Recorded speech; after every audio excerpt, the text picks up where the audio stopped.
Hi friends, welcome back to Telangana వంటిల్లో. ఈరోజు మనం అటుకుల మిక్చర్ చేసుకుందాం. దానికోసం ఇలా కొంచెం లావుగా ఉన్న అటుకులు తీసుకోవాలి. పల్లీలు, కార్న్ఫ్లాక్స్, ఇవి మనకు పాపడి దొరుకుతుంది కదా అది. పుట్నాలు, ఇది ఆప్షన్.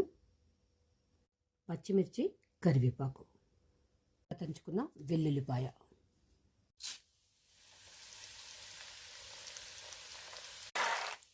మనకు అటుకులు వేగాక అందులోనే కొన్ని పల్లీలు వేసుకొని దూరగా వేయించుకోవాలి. అందులోనే కొన్ని పుట్లాలను వేసుకోవాలి. ఇది బాగా ఫ్రై అవ్వాల్సిన అవసరం అయితే అస్సలు లేదండి.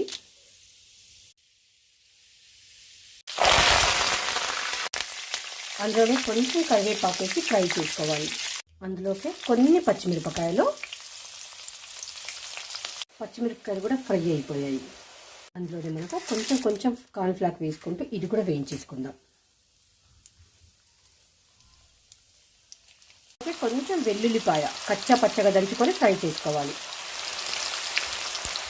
మిక్సింగ్ బౌల్ తీసుకొని మనం వేయించుకున్న అటుకులో పల్లీలు, పుట్నాలు, కరివేపాకు, పచ్చిమిర్చి వేయించింది,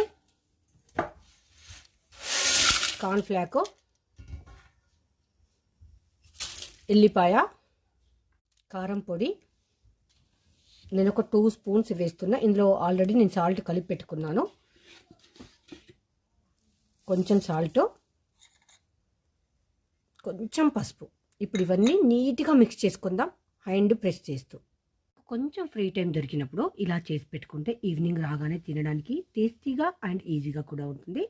మనం ఎటైనా జర్నీలో వెళ్ళినప్పుడు క్యారీ చేయడానికి and evening tea time snack లాగా పిల్లలకు హాస్టల్కి పెట్టేయడానికి, మనం లంచ్ బాక్స్తో క్యారీ చేయడానికి చాలా బాగుంటుందండి.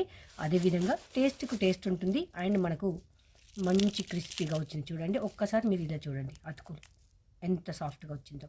సో ఇలా చాలామంది ఇందులో మిర్చీలు వేయరు. ఏంటి అంటే ఇది మనకు చల్లగా అయిపోయినాక క్రిస్పీగా అవుతుంది. మనం ఈ కార తింటూ ఈ మిరపకాయ కొంచెం కొరుక్కొని తింటుంటే ఆ మజా వస్తుంది, టేస్ట్ అనేది. కొంతమంది అయితే డ్రింక్ చేసినప్పుడు సైడ్ డిష్గా వాడుకుంటారు అండ్ పిల్లలకు స్నాక్స్గా కూడా బాగుంటుంది. సో ప్రాసెస్ చూసారు కదా. ఇది మీకు నచ్చితే ఒకసారి ట్రై చేయండి. ఎలా వచ్చింది అనేది కామెంట్ బాక్స్లో తెలపండి. వీడియోకి లైక్ చేసి షేర్ చేయండి. డిలీషియస్, మంచి టేస్టీ అటుకుల మిక్చర్ అండి. సో మీరు చేస్తారా? మీరు ఎలా చేస్తారు?